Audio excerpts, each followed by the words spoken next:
সবচেয়ে বড় অভিশাপ কি? কোন বান্দার উপরে আল্লাহ তাআলার সবচেয়ে বড় লানত কি?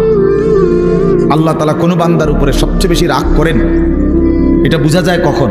যে আল্লাহ তার উপরে প্রচন্ড রাগ করছে। এটা কখন বোঝা যায়? যখন আল্লাহ তাআলা কাউকে আত্মভোলা বানিয়ে দেয়।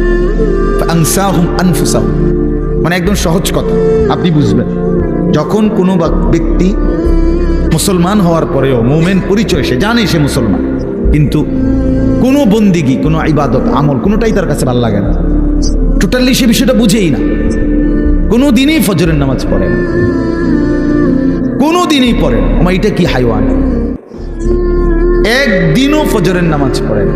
এটা কি ধরনের চতুষ্পদ জন্তু?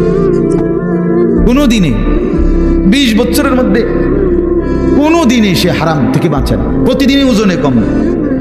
তার সিস্টেমে এটা ব্যবসা, যে কথা কইলেই মিছা কথা কয়, বললেই 2 নম্বরই মাল দেয়। কাস্টমারকে না ঠকাইয়া হে বেসেই না, 100 গ্রাম কম দিবই, 50 গ্রাম কম দিবেই,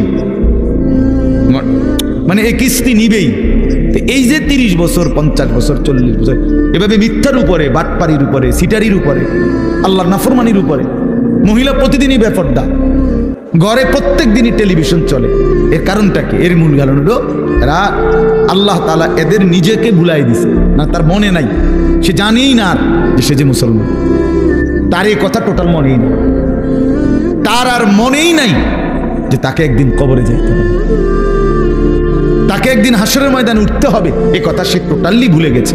নিজের কর্তব্য, নিজের পরিণতি, নিজের গন্তব্য, নিজে কোথায় গিয়ে পৌঁছবে, কোথায় গিয়ে দাঁড়াবে, এই কিছুই তার আর মনে নাই। খাইতেছে, ঘুমাইতেছে, মনের চাহিদা পূরণ করতেছে। এটা একটা চতুষ্পদ জন্তু, জানোয়ার ছাড়া আর কিছু, আর কিছুই।